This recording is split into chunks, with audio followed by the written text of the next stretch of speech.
There's nothing new in geopolitics. Just over 100 years ago, a Ukraine which had become independent in the wake of the Great War asked the United States for help against a resurgent Russia. Listen to Major Intonio's presentation of a memorandum by diplomatic representative Julian Batchinsky, sent to U.S. Secretary of State Bainbridge Colby on May 12, 1920. Much of it could have been written yesterday. Ukrainian Mission, Washington, D.C., May 12, 1920. The Honorable, the Secretary of State, Department of State, Washington. Sir, in view of the present status in Eastern Europe, and in deference to the unsettled affairs of the territory of the former Russian Empire, which are now pressing for a definite solution, I, as the representative of the government of the Ukrainian People's Republic, conceive it to be my duty to submit for your consideration this memorandum setting forth the just claims of the Ukrainian people to political and economic independence. As a consequence of the facts herein explained, I respectfully ask the government of the United States of America to extend recognition to the Ukrainian People's Republic as a free state. The national aspirations of Ukraine embrace political liberation for all Ukrainians, consolidation of all free Ukrainians into one state, the erection of a constitutional democratic republic, and economic cooperation with neighboring and other states. Ukraine's claim to independence is based upon the following principal grounds. 1. The existence of the Ukrainians as a well-defined, separate, group-conscious race with a continuous historic and cultural tradition. 2. Their occupation, over a period of centuries, of the lands where they now dwell. 3. Their age-long efforts, increasingly of popular origin, to achieve and maintain political independence. 4. The obvious interest and desire of the entire Ukrainian population to organize and sustain its economic life, free of exploitation by neighbors and foreign powers. And 5. The crying need for a new order in Eastern Europe and the permanent elimination of the historic struggle between Poland and Russia to control the natural resources of Ukraine. By all the canons of ethnology and history, the Ukrainians form a distinct racial unit. In America, there has been a popular impression that Ukraine is merely a province of Russia, identified with it linguistically and racially. This is a misapprehension. The leading anthropologists, even among the Russians, agree that the Ukrainians constitute a physical type clearly different from the Great Russians, the White Ruthenians, or the Poles. In culture and temperament, they display peculiarities which permeate their whole social and moral nature. Their language is a separate Slavic tongue, and not merely a dialect of the Great Russian. Between Ukrainians and Russians, says Sir Donald Mackenzie Wallace, a learned student of Russia, there are profound differences of language, customs, traditions, domestic arrangements, mode of life, and communal organizations. Indeed, if I did not fear to ruffle unnecessarily the patriotic susceptibilities of my great Russian friends who have a pet theory, I should say that we have here two distinct nationalities. The historic development, says the official statement of the Russian Imperial Academy of Sciences, contributed toward the creation of two nationalities, the Great Russian and the Ukrainian. The historic life of the two peoples failed to develop a common language for them. On the contrary, it really strengthened those dialectic variances with which the ancestors of the Ukrainians, on the one hand, and those of the Great Russians, on the other, made their appearance in history. And of course, the living Great Russian idiom, as it is spoken by the people of Moscow, Ryazan, Archangel, Yaroslavl, or Novgorod, cannot be called a pan-Russian language as opposed to the Ukrainian of Poltava, Kiev, or Lemberg. The Ukrainian race is as nearly autochthonous as any in Central or Eastern Europe. A brief survey of history shows that for more than 1,000 years, the Ukrainians and their forebears have continued to occupy approximately the same lands which they now inhabit, except for temporary recessions and recolonizations caused by Mongol invasions. In the 9th century, they were already settled in the vast and fertile plains and woodlands lying between the Carpathian Mountains and the Sea of Azov, and embracing the valleys of the Dniester, Pruth, Bo, Dnieper, and Donets. Organized government in Ukraine began with the ancient state of Kiev. The ascendancy of Kiev also marks the period of Ukraine's greatest political expansion. From the 9th to the 13th century, Kiev was the center of the economic, intellectual, and political life of Eastern Europe, uniting the entire ethnographic Ukrainian territories. The name by which this state was known was Rus, taken from the name of the reigning dynasty. This term was later appropriated by the Great Russians. Because of the Byzantine commerce, learning, and craft, observes the Polish historian Zakrzewski, Kiev, the mother of Rus cities, was for the Poland of the 11th and 12th centuries what Rome had been for earlier Germans. The French geographer Reclus notices that academies flourished at Kiev and Ostrog before the Great Russians owned a single high school, and draws attention to the fact that Russia, during the regenerative period of Peter the Great, received her teachers from Ukraine. The fall of Kiev and Ukraine's subsequent loss of autonomous statehood in the 14th century can only be ascribed to the old system of military conquest. The affairs of eastern Ukraine became confused and decadent through the constant Mongol pressure, which began in the 13th century. 100 years later, part of western Ukraine also, weakened by frequent Tatar invasions, fell a prey to Poland, to whom she was a tempting prize because of her rich soil. The Polish conquest of Ukraine started in 1340, and after 35 years of the bitterest warfare, the Poles succeeded in annexing an area of land approximately coextensive with the present provinces of Kholm and eastern Galicia. This they never succeeded in assimilating, in spite of the most tremendous efforts. Simultaneously, Volhynia and other northern Ukrainian territories became confederated with Lithuania in order to gain protection against the Tatars. The marriage of the Lithuanian king to the Queen of Poland and the union of the two realms drew these Ukrainian lands also in 1386 into an informal union with the Polish Empire, which, in 1569, in spite of Ukrainian protests, was made definite and lasted until 1648. In that year, the whole Ukrainian people rose, under the leadership of Bogdan Khmelnytsky, and put an end to this union, which was incompatible with their interests and with their type of civilization.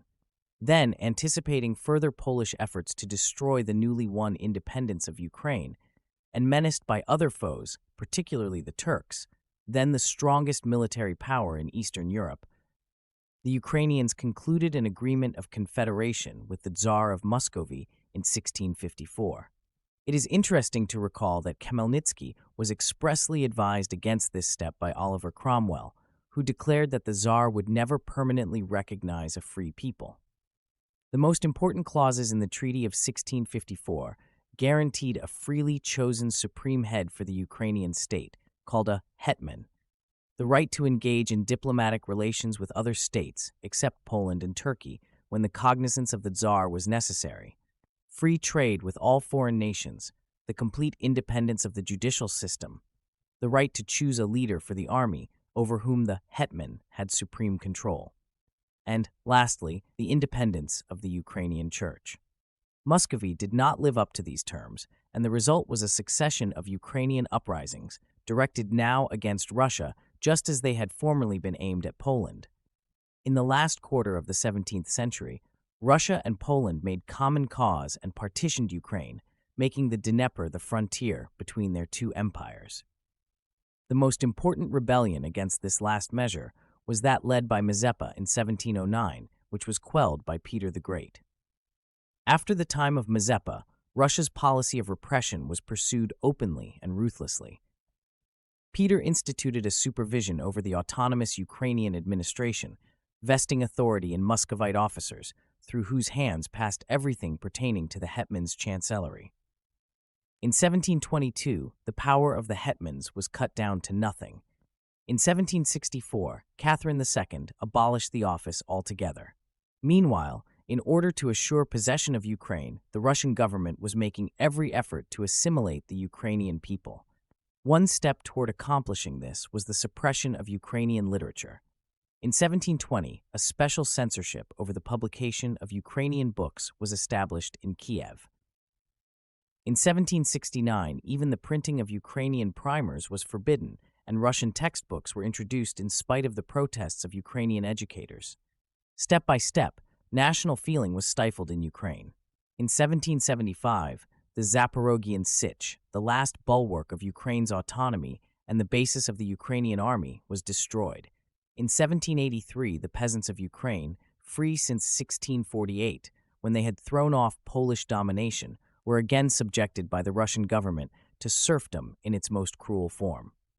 Hundreds of thousands of free peasants and Cossacks, together with millions of acres of Ukrainian land, were distributed among the favorites of Catherine II.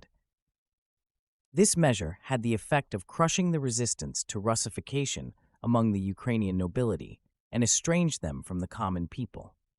The serfdom of the small farmer was so profitable for the gentry that the preponderance of the aristocracy became superficially Russian.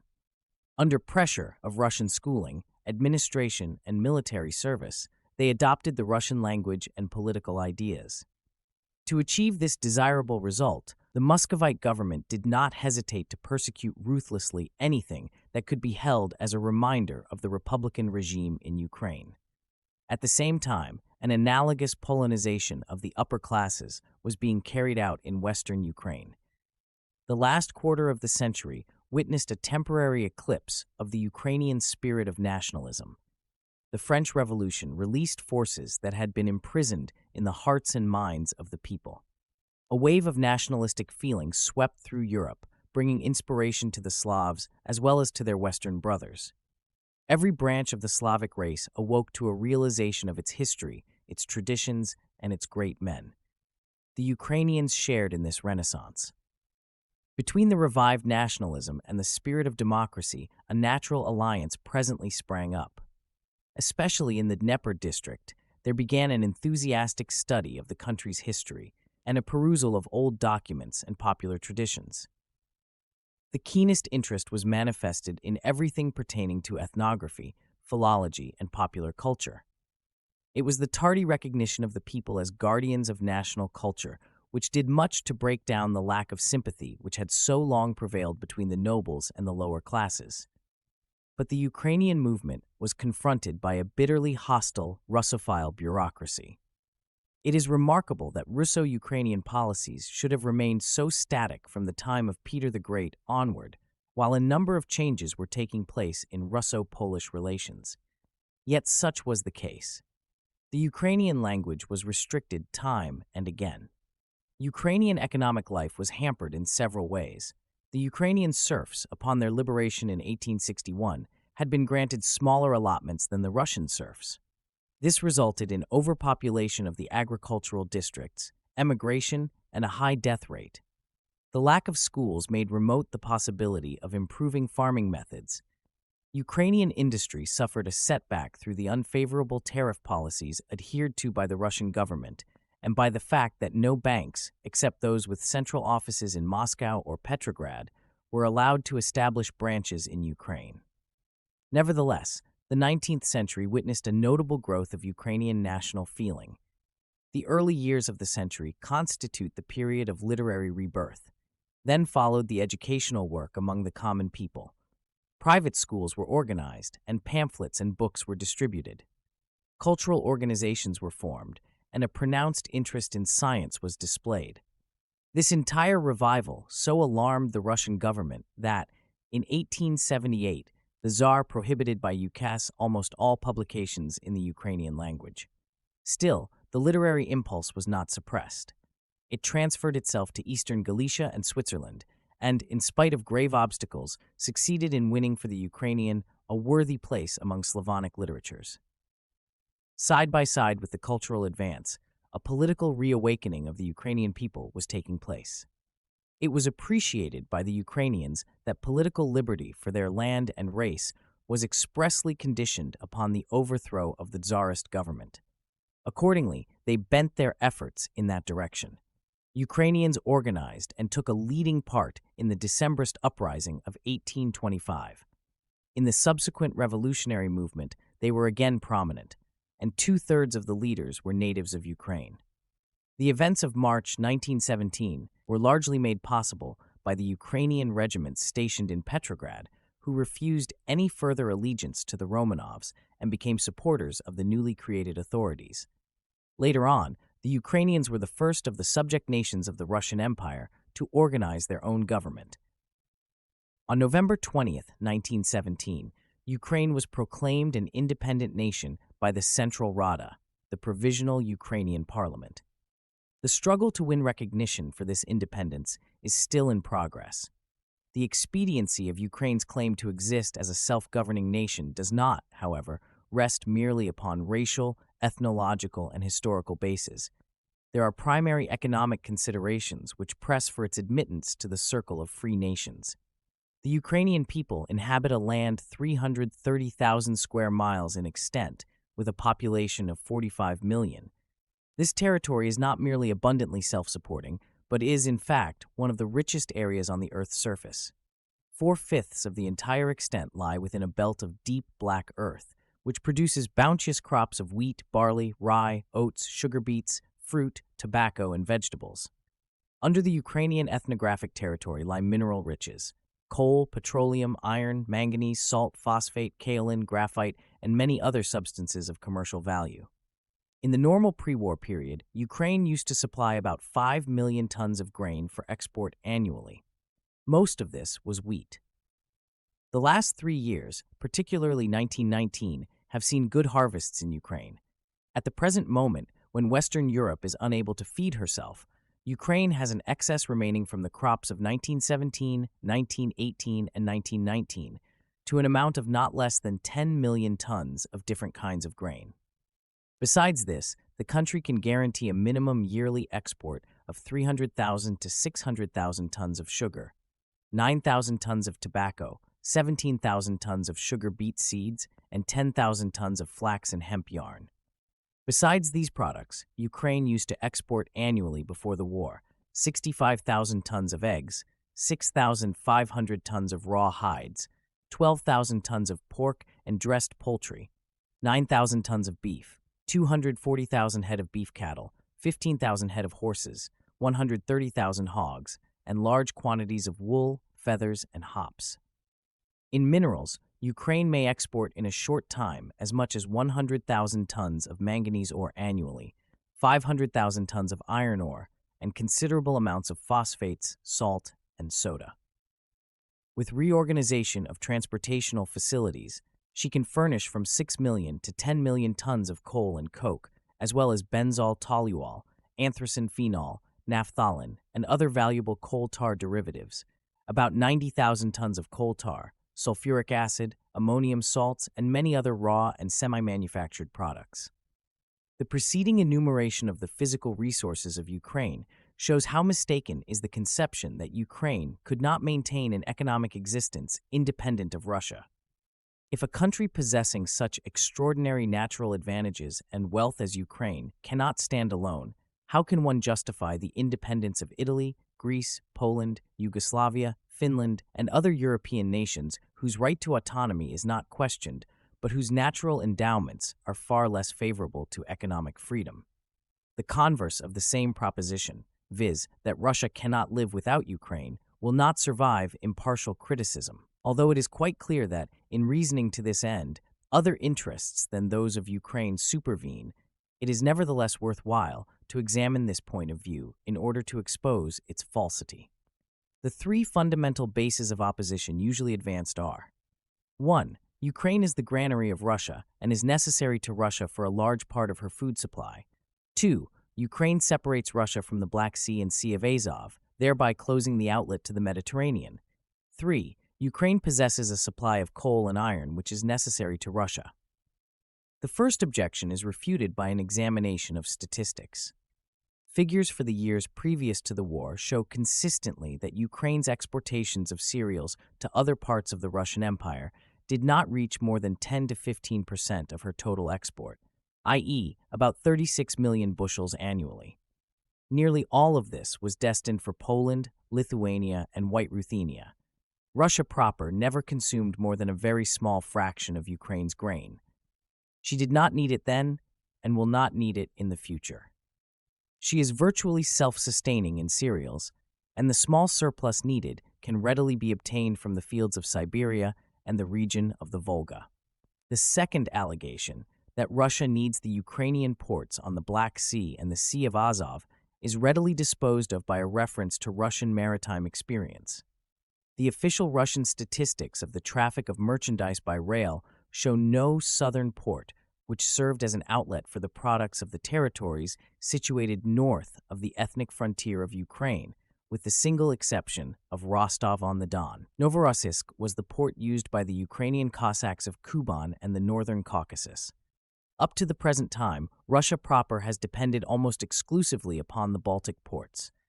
By special treaties with the new Baltic states, Russia is assuring herself a continued use of their ports. There is no reason why, if it should appear necessary and advisable, a similar conciliatory agreement with Ukraine could not arrange for a common use of the Black Sea ports. With regard to Ukraine's coal resources, it is true that the Donets Basin furnished 70% of the total coal output of the former Russian Empire, and the Donets Basin is mostly within the ethnographic limits of Ukraine. But it is also a fact that 4/5 of this coal was consumed in Ukraine itself, and that northwestern Russia and the Baltic provinces never used the coal from the Donets Basin because it could not compete in price with English or German coal. Furthermore, northern and central Russia are well supplied with wood and peat, and with coal from the vicinity of Moscow. Ukraine has very little wood or peat, and the exhaustion of the Donets Basin for the sake of Russian industries would leave her without fuel resources. The Urals and Siberia, too, are supplied with local coal, while in the Kuznetsky district in West Siberia are vast deposits, scarcely worked as yet because of the lack of railway lines into Siberia. The iron fields of the Urals and of other provinces of Russia proper have not been extensively exploited, and before the war, Ukraine did indeed furnish 3/4 of all the iron supply of the former Russian Empire. But the beds of iron ore in Ukraine are not very large, and it would be erroneous to assume that they could adequately supply the needs of all Russia for any long period of time. In any case, it is safe to conclude that if the metallurgical development of Russia is continued and her mines consistently worked, she will be entirely able to get along without iron imports from Ukraine. Finally, there is no obstacle to permanent economic cooperation of Ukraine and Russia and brisk commercial dealings between the two independent states. But political disentanglement is a first requisite. The richness of Ukraine has always made it a tempting region for exploitation by neighboring states. This is more than ever true today. If such exploitation is not to be carried on at the expense of and to the detriment of the Ukrainian people, a separate state organization is necessary to assume protection over their economic interests. It cannot be too strongly emphasized that a free Ukraine does not imply an economically isolated Ukraine. Constant traffic with friendly foreign powers is desired by all the Ukrainian political parties. Ukraine lacks machinery, capital, and trained experts. The railroad question is of enormous importance. Before the revolution, all of the rail lines of Ukraine yielded considerable profits, especially those known as the Southwestern railroads. But Russia did not see fit to use this income in the construction of further roads, and as a result, Ukraine possesses a very inconsiderable network of railroads, only about 11,115 miles. This is much less than the country needs. The war almost completely wrecked and demoralized even this inadequate transportational system. The railroads must be rebuilt, and the insufficiently developed public highways must be improved and extended. The regulation of navigable rivers is another matter of great importance, and the vast available power possibilities of the rapids of the Dnieper and other streams must be exploited. Central power stations must be erected, new methods introduced in mining, grain elevators built, and agriculture, milling, sugar refining, and other industries given an upward impetus by the application of scientific management and fresh capital. Inability to contest the force of the foregoing historic and economic considerations has led certain foes of Ukrainian independence to make the assertion that the Ukrainian national movement is artificially stimulated and does not receive support from the masses of the population. This contention is controverted by the most obvious facts. For more than 2 years, the Ukrainians have been actively fighting for their liberty, in spite of almost incredible obstacles. They have had no support from any foreign source in this struggle. They were attacked at one and the same time by the Bolsheviki and anti-Bolsheviki. They were blockaded. They were unable to secure ammunition or sanitary supplies. They did not give up, because they realized that the question was one of life or death. No other nation in modern times has fought for its independence under such difficult circumstances, and none has expressed its desire for freedom more strongly. The plebiscite of blood is the most sincere evidence of the will to self-determination. However, prolonged and stubborn fighting has not been the only way in which the Ukrainian people have shown their desire to be free. They have had several opportunities to manifest their wish in a more peaceful and regular manner. Thus, the Central Rada, which represented all classes of Ukrainians, and included in addition representatives of the various non-Ukrainian nationalities in the land, proclaimed Ukraine's independence in 1917. When, in December of the same year, the Bolshevik propagandists questioned the representative character of the Central Rada, a General Congress of the Workers and Peasants of Ukraine was called, and this Congress, chosen after the Bolshevik method, made haste to affirm its support of the Central Rada by a vote of 2,000 to 70. There was also in 1917 a formal election of deputies to the All-Russian Constituent Assembly. Ukraine elected 230 deputies in all. Of those, 75% or 175 members were Ukrainian nationalists. After the overthrow of the pro-German Hetman Skoropadsky in 1918 and assumption of authority by the Directorate, even the Ukrainian communists declared themselves in favor of a free Ukraine and protested to the Russian Soviet government against its proposed invasion. Their protest went unheeded, and when the Russian Bolsheviki occupied Kiev and endeavored to impose their system upon Ukraine, they found no Ukrainians who were willing to cooperate with them. The result was a so-called Ukrainian Soviet government, which is in reality anything but Ukrainian. The head is a Romanian, Rakovsky, and the regime is nothing but a local agency of the Moscow government.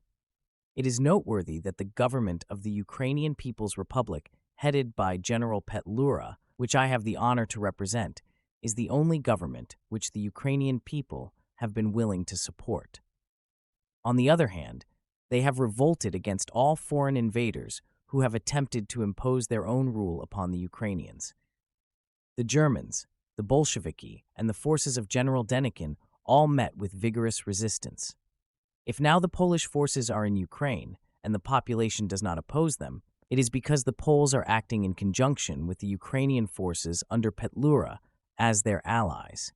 It is also necessary to consider the opinion entertained in some circles that an independent Ukraine must inevitably fall under the influence of Germany and become a German outpost in Eastern Europe. The reason generally advanced as a basis for this suspicion is that Ukraine concluded a separate peace with Germany in February 1918 at Brest-Litovsk. In this connection, it should be remembered that Romania, too, concluded a separate peace with Germany.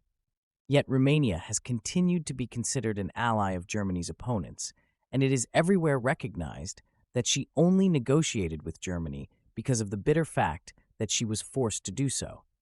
Ukraine was in far worse condition than Romania when she concluded her peace with Germany. Romania had at least an organized state and a loyal army.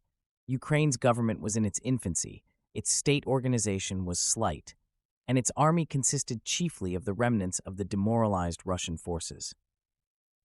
The Ukrainian leaders were faced by several wars.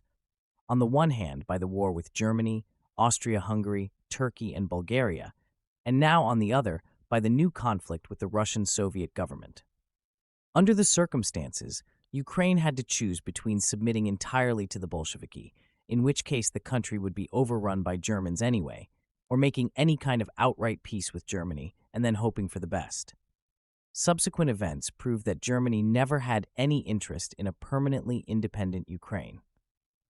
Toward the end of the war, she was in desperate need of foodstuffs. Today she wants not merely foods, but also a new and fruitful field for banking, commercial exploitation, and the sale of German goods. Germany has grown to consider Eastern Europe as a natural market for her products. What she wants is a greater Russia, whether it be Tsarist, Bolshevist, or constitutional. Under the circumstances, it is more plausible to suspect the Germans of plotting to re-establish Russia one and indivisible than to regard them as friendly to a free Ukraine. At the present moment, the recognition of the Ukrainian People's Republic is a matter of international expediency, because there can be no peace in Eastern Europe as long as Ukraine is subjected to any neighboring nation. Proposals to deal with the Ukrainian people as if they had no moral right to self-determination are an obvious contradiction to the principles enunciated by President Wilson at the time of America's entrance into the war against Germany and her allies.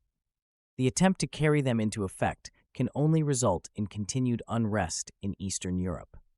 The relegation of all Ukraine to Russia would mean at best the arbitrary compulsion of the Ukrainians to a federation which, if advisable, should come at their own instance and of their own free will, not because of outside pressure. At worst, it would renew their servitude. The partition of the country between Poland and Russia will not only produce continued restlessness and discontent within Ukraine itself, but will also continuously tempt Poland and Russia to make war on one another, in order to extend their respective spheres of influence. An independent Ukrainian state, on the contrary, would establish a balance of power in Eastern Europe, which must be regarded as the surest guarantee of peace in that portion of the world. The foregoing statement covers, in outline form, the main grounds upon which Ukraine bases her claim to independence. This memorandum is presented to you, Mr. Secretary, in the hope that the Ukrainian situation will be thoroughly examined. And it is my earnest belief that a careful study of Ukrainian affairs will sustain the request for recognition of the Ukrainian People's Republic, which I have the honor herewith to submit. I am, my dear sir, your very obedient servant, Julian Batchinsky, diplomatic representative of the Ukrainian People's Republic. This concludes The United States, Ukraine and Russia in 1920, presented by Major Intonio. To delve deeper into military history, check out our other audiobooks and subscribe to the Major's YouTube channel. Thank you for listening, and so long.